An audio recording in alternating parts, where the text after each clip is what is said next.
ಉತ್ತರ ಕನ್ನಡ ಜಿಲ್ಲೆಯಲ್ಲಿ ಮಳೆಯ ಪೂರ್ವ ಸಿದ್ಧತೆ ಬಗ್ಗೆ ಇವತ್ತು ಕಾರವಾರದ ಕದ್ರಾದಲ್ಲಿ ಶಾಸಕ ಸತೀಶ್ ಅವರ ನೇತೃತ್ವದಲ್ಲಿ ಸಭೆ ಕೂಡ ನಡೆಯಿತು. ಈ ಸಂದರ್ಭದಲ್ಲಿ ಕದ್ರಾ ಜಲಾಶಯಕ್ಕೆ ಬಾಗಿನ ಕೂಡ ಅರ್ಪಣೆ ಮಾಡಿರುವಂಥದ್ದು. ಈ ಬಗ್ಗೆ ಮಾತಾಡಲು ಶಾಸಕರಾಗಿರುವಂಥ ಸತೀಶ್ ಅವರು ನಮ್ಮ ಜೊತೆಗಿದ್ದಾರೆ. ಸರ್, ಈಗ ಮಳೆ ಆರಂಭ ಆಗಿದೆ ಮತ್ತು ಜಲಾಶಯಕ್ಕೆ ಬಾಗಿನವನ್ನು ಅರ್ಪಣೆ ಮಾಡ್ತಾ ಇದ್ದಾರೆ ಸರ್. ಮುನ್ನೆಚ್ಚರಿಕೆಯಾಗಿ ಏನೇನು ಕ್ರಮಗಳು ಸರ್? ಈಗ ಏನಾಗಿದೆ, ನಮ್ಮಲ್ಲಿ ಕದ್ರಾ ಜಲಾಶಯ ಅಂದರೆ ಇದು 4 ಜಲಾಶಯಗಳು ಒಂದೇ ಲೈನ್ನಲ್ಲಿದ್ದಾವೆ. ಸುಪ್ಪ, ಧಮ್ಸಂದ್ರ, ಆಮೇಲೆ ಕೊಡಸಳ್ಳಿ, ಆಮೇಲೆ ನಮ್ಮ ಕದ್ರಾ. ಏನಾಗಿದೆ, ಇದು ನಾವು ಹೇಳುವಾಗ ಇವತ್ತು ಹೇಳ್ತೇವೆ ನಮ್ಮ ಕಾಳಿ ನದಿ ಅಂತ. ಆದರೆ ಕಾಳಿ ನದಿಯಲ್ಲಿ ಈ ಥರ 4 ಜಲಾಶಯಗಳಿಗೆ ನಾವು ಅಡ್ಡಲಾಗಿ ಏನು ಮಾಡಿದ್ದೇವೆ, ಇಲೆಕ್ಟ್ರಿಸಿಟಿಯನ್ನು ಇದು ಮಾಡ್ತಾಯಿದ್ದೇವೆ. ಇದಕ್ಕೆ 21 ಮತ್ತು 19ರಲ್ಲಿ 2019 ಮತ್ತು 2021ರಲ್ಲಿ 2 ಸಲ ಪ್ರಾಬ್ಲಮ್ ಆಗಿತ್ತು. ಮತ್ತು ಇದನ್ನು ಆಗಬಾರ್ದು ಅಂತ ಹೇಳ್ಕೊಂಡು ನಾವು ಪ್ರಿಕಾಷನ್ ತಗೊಳ್ಳಿಕ್ಕೆ ಇವತ್ತು ಮೀಟಿಂಗನ್ನು ಮಾಡಿದ್ದೇವೆ ಮತ್ತು ಬಾಗಿನವನ್ನು ಸಹ ಅರ್ಪಿಸಿದ್ದೇವೆ. ಈ ಪ್ರಾಬ್ಲಮ್ ಏನಾಗ್ತದೆ ಅಂತ ಹೇಳಿದರೆ, ಇವತ್ತು ಅವ್ರಿಗೆ ನಾವು ಹೇಳಿದ್ದೇನಂತ ಹೇಳಿದರೆ, ತಾವೆಲ್ಲರೂ ಕೂಡಿ ಒಂದು 12 ಬೋಟ್ ಏನು ನಾವು ಕೈಗಾದವ್ರ ಹತ್ರ ತೊಗೊಂಡಿದ್ದೇವಲ್ಲ, ಆ 12 ಬೋಟ್ಗಳನ್ನ ಇಲ್ಲಿಡಬೇಕು.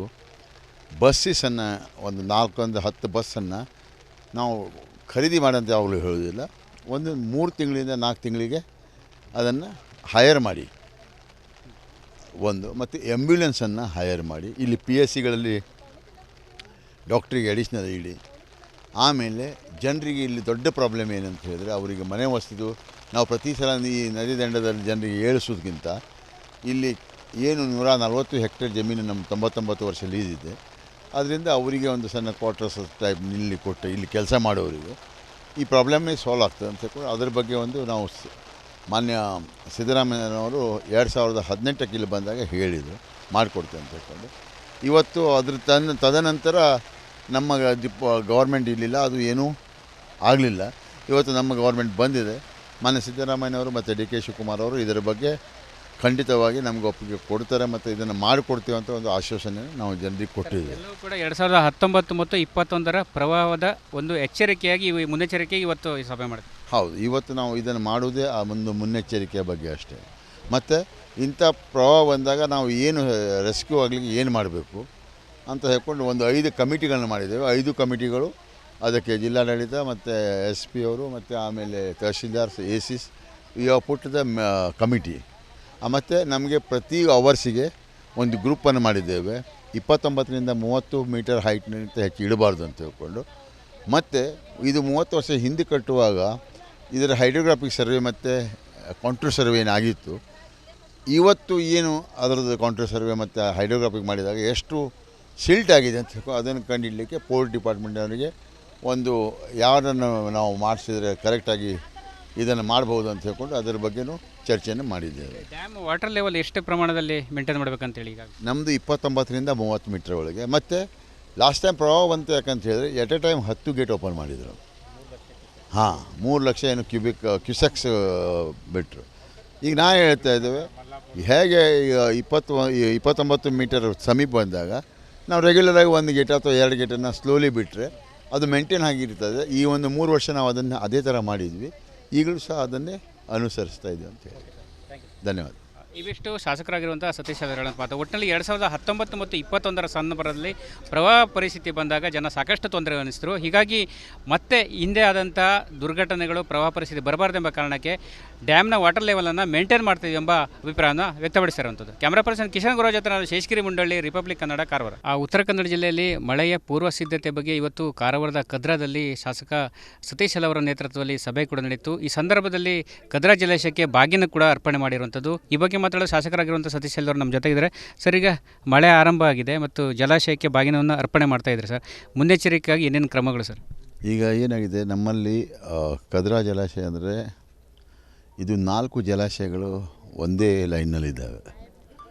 ಸುಪ್ಪ, ಧಮ್ಸಂದ್ರ, ಆಮೇಲೆ ಕೊಡಸಳ್ಳಿ, ಆಮೇಲೆ ನಮ್ಮ ಕದ್ರಾ. ಏನಾಗಿದೆ, ಇದು ನಾವು ಹೇಳುವಾಗ ಇವತ್ತು ಹೇಳ್ತೇವೆ ನಮ್ಮ ಕಾಳಿ ನದಿ ಅಂತ. ಆದರೆ ಕಾಳಿ ನದಿಯಲ್ಲಿ ಈ ಥರ 4 ಜಲಾಶಯಗಳಿಗೆ ನಾವು ಅಡ್ಡಲಾಗಿ ಏನು ಮಾಡಿದ್ದೇವೆ, ಇಲೆಕ್ಟ್ರಿಸಿಟಿಯನ್ನು ಇದು ಮಾಡ್ತಾಯಿದ್ದೇವೆ. ಇದಕ್ಕೆ 21 ಮತ್ತು 19ರಲ್ಲಿ 2019 ಮತ್ತು 2021ರಲ್ಲಿ 2 ಸಲ ಪ್ರಾಬ್ಲಮ್ ಆಗಿತ್ತು. ಮತ್ತು ಇದನ್ನು ಆಗಬಾರ್ದು ಅಂತ ಹೇಳ್ಕೊಂಡು ನಾವು ಪ್ರಿಕಾಷನ್ ತಗೊಳ್ಳಿಕ್ಕೆ ಇವತ್ತು ಮೀಟಿಂಗನ್ನು ಮಾಡಿದ್ದೇವೆ ಮತ್ತು ಬಾಗಿನವನ್ನು ಸಹ ಅರ್ಪಿಸಿದ್ದೇವೆ. ಈ ಪ್ರಾಬ್ಲಮ್ ಏನಾಗ್ತದೆ ಅಂತ ಹೇಳಿದರೆ, ಇವತ್ತು ಅವ್ರಿಗೆ ನಾವು ಹೇಳಿದ್ದೇನಂತ ಹೇಳಿದರೆ, ತಾವೆಲ್ಲರೂ ಕೂಡಿ ಒಂದು 12 ಬೋಟ್ ಏನು ನಾವು ಕೈಗಾದವ್ರ ಹತ್ರ ತೊಗೊಂಡಿದ್ದೇವಲ್ಲ, ಆ 12 ಬೋಟ್ಗಳನ್ನ ಇಲ್ಲಿಡಬೇಕು. ಬಸ್ಸನ್ನು ಒಂದು 4-10 ಬಸ್ಸನ್ನು ನಾವು ಖರೀದಿ ಮಾಡಂತ ಯಾವಾಗಲೂ ಹೇಳೋದಿಲ್ಲ, ಒಂದು 3 ತಿಂಗಳಿಂದ 4 ತಿಂಗಳಿಗೆ ಅದನ್ನು ಹೈಯರ್ ಮಾಡಿ ಒಂದು, ಮತ್ತು ಆ್ಯಂಬ್ಯುಲೆನ್ಸನ್ನು ಹೈಯರ್ ಮಾಡಿ ಇಲ್ಲಿ PSCಗಳಲ್ಲಿ ಡಾಕ್ಟ್ರಿಗೆ ಅಡಿಷ್ನಲ್ ಇಡಿ. ಆಮೇಲೆ ಜನರಿಗೆ ಇಲ್ಲಿ ದೊಡ್ಡ ಪ್ರಾಬ್ಲಮ್ ಏನಂತ ಹೇಳಿದರೆ, ಅವರಿಗೆ ಮನೆ ವಸ್ತಿದು ನಾವು ಪ್ರತಿ ಸಲ ಈ ನದಿ ದಂಡದಲ್ಲಿ ಜನರಿಗೆ ಏಳಿಸೋದಕ್ಕಿಂತ ಇಲ್ಲಿ ಏನು 140 ಹೆಕ್ಟೇರ್ ಜಮೀನು ನಮ್ಮ 99 ವರ್ಷ ಲೀಸ್ ಇದೆ, ಅದರಿಂದ ಅವರಿಗೆ ಒಂದು ಸಣ್ಣ ಕ್ವಾರ್ಟರ್ಸ್ ಟೈಪ್ ಇಲ್ಲಿ ಕೊಟ್ಟು ಇಲ್ಲಿ ಕೆಲಸ ಮಾಡೋರಿಗೆ ಈ ಪ್ರಾಬ್ಲಮ್ಮೇ ಸಾಲ್ವ್ ಆಗ್ತದೆ ಅಂತ ಹೇಳ್ಕೊಂಡು ಅದರ ಬಗ್ಗೆ ಒಂದು ನಾವು ಮಾನ್ಯ ಸಿದ್ದರಾಮಯ್ಯನವರು 2018ಕ್ಕೆ ಇಲ್ಲಿ ಬಂದಾಗ ಹೇಳಿದರು ಮಾಡಿಕೊಡ್ತೇವೆ ಅಂತ ಹೇಳ್ಕೊಂಡು. ಇವತ್ತು ಅದ್ರ ತದನಂತರ ನಮ್ಮ ಗೌರ್ಮೆಂಟ್ ಇರಲಿಲ್ಲ, ಅದು ಏನೂ ಆಗಲಿಲ್ಲ. ಇವತ್ತು ನಮ್ಮ ಗೌರ್ಮೆಂಟ್ ಬಂದಿದೆ.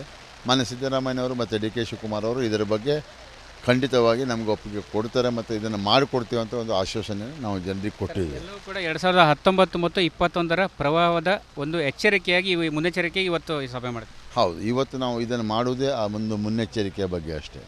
ಮತ್ತು ಇಂಥ ಪ್ರವಾಹ ಬಂದಾಗ ನಾವು ಏನು ರೆಸ್ಕ್ಯೂ ಆಗಲಿಕ್ಕೆ ಏನು ಮಾಡಬೇಕು ಅಂತ ಹೇಳ್ಕೊಂಡು ಒಂದು 5 ಕಮಿಟಿಗಳನ್ನು ಮಾಡಿದ್ದೇವೆ. 5 ಕಮಿಟಿಗಳು, ಅದಕ್ಕೆ ಜಿಲ್ಲಾಡಳಿತ ಮತ್ತು SP ಅವರು ಮತ್ತು ಆಮೇಲೆ tahsildars, ACs you put the committee. ಮತ್ತು ನಮಗೆ ಪ್ರತಿ ಅವರ್ಸಿಗೆ ಒಂದು ಗ್ರೂಪನ್ನು ಮಾಡಿದ್ದೇವೆ. 29ರಿಂದ 30 ಮೀಟರ್ ಹೈಟ್ನಿಂದ ಹೆಚ್ಚು ಇಡಬಾರ್ದು ಅಂತ ಹೇಳ್ಕೊಂಡು. ಮತ್ತು ಇದು 30 ವರ್ಷ ಹಿಂದೆ ಕಟ್ಟುವಾಗ ಇದರ ಹೈಡ್ರೋಗ್ರಾಫಿಕ್ ಸರ್ವೆ ಮತ್ತು ಕಾಂಟ್ರೋಲ್ ಸರ್ವೆ ಏನಾಗಿತ್ತು, ಇವತ್ತು ಏನು ಅದರದ್ದು ಕಾಂಟ್ರೋಲ್ ಸರ್ವೆ ಮತ್ತು ಹೈಡ್ರೋಗ್ರಾಫಿಕ್ ಮಾಡಿದಾಗ ಎಷ್ಟು ಸಿಲ್ಟ್ ಆಗಿದೆ ಅಂತ ಹೇಳ್ಕೊಂಡು ಅದನ್ನು ಕಂಡುಹಿಡಲಿಕ್ಕೆ ಪೋರ್ಟ್ ಡಿಪಾರ್ಟ್ಮೆಂಟವರಿಗೆ ಒಂದು ಯಾರನ್ನು ನಾವು ಮಾಡಿಸಿದರೆ ಕರೆಕ್ಟಾಗಿ ಇದನ್ನು ಮಾಡ್ಬೋದು ಅಂತ ಹೇಳ್ಕೊಂಡು ಅದರ ಬಗ್ಗೆನೂ ಚರ್ಚೆಯನ್ನು ಮಾಡಿದ್ದೇವೆ. ಡ್ಯಾಮ್ ವಾಟರ್ ಲೆವೆಲ್ ಎಷ್ಟು ಪ್ರಮಾಣದಲ್ಲಿ ಮೇಂಟೈನ್ ಮಾಡಬೇಕಂತೇಳಿ ಈಗ ನಮ್ಮದು 29ರಿಂದ 30 ಮೀಟರ್ ಒಳಗೆ. ಮತ್ತು ಲಾಸ್ಟ್ ಟೈಮ್ ಪ್ರವಾಹ ಬಂತು ಯಾಕಂತ ಹೇಳಿದ್ರೆ at a time 10 gate open ಮಾಡಿದರು. 3 ಲಕ್ಷ ಏನು ಕ್ಯೂಸೆಕ್ಸ್ ಬಿಟ್ಟರು. ಈಗ ನಾನು ಹೇಳ್ತಾ ಇದ್ದೇವೆ, ಹೇಗೆ 29 ಮೀಟರ್ ಸಮೀಪ ಬಂದಾಗ ನಾವು ರೆಗ್ಯುಲರಾಗಿ 1 ಗೇಟ್ ಅಥವಾ 2 ಗೇಟನ್ನು ಸ್ಲೋಲಿ ಬಿಟ್ಟರೆ ಅದು ಮೇಂಟೈನ್ ಆಗಿರ್ತದೆ. ಈ ಒಂದು 3 ವರ್ಷ ನಾವು ಅದನ್ನು ಅದೇ ಥರ ಮಾಡಿದ್ವಿ, ಈಗಲೂ ಸಹ ಅದನ್ನೇ ಅನುಸರಿಸ್ತಾ ಇದ್ದೀವಿ ಅಂತ ಹೇಳಿ. ಧನ್ಯವಾದ. ಇವಿಷ್ಟು ಶಾಸಕರಾಗಿರುವಂಥ ಸತೀಶ್ ಅವರ ಮಾತು. ಒಟ್ಟಿನಲ್ಲಿ 2019 ಮತ್ತು 2021ರ ಸಂದರ್ಭದಲ್ಲಿ ಪ್ರವಾಹ ಪರಿಸ್ಥಿತಿ ಬಂದಾಗ ಜನ ಸಾಕಷ್ಟು ತೊಂದರೆ ಅನಿಸಿದ್ರು. ಹೀಗಾಗಿ ಮತ್ತೆ ಹಿಂದೆ ಆದಂಥ ದುರ್ಘಟನೆಗಳು, ಪ್ರವಾಹ ಪರಿಸ್ಥಿತಿ ಬರಬಾರ್ದೆಂಬ ಕಾರಣಕ್ಕೆ ಡ್ಯಾಮ್ನ ವಾಟರ್ ಲೆವೆಲನ್ನು ಮೇಂಟೈನ್ ಮಾಡ್ತೀವಿ ಎಂಬ ಅಭಿಪ್ರಾಯವನ್ನು ವ್ಯಕ್ತಪಡಿಸಿರುವಂಥದ್ದು. ಕ್ಯಾಮ್ರಾ ಪರ್ಸನ್ ಕಿಶನ್ ಗುರು ಜೊತೆ ನಾನು ಶೇಷಗಿರಿ ಮುಂಡಳ್ಳಿ, ರಿಪಬ್ಲಿಕ್ ಕನ್ನಡ, ಕಾರವಾರ.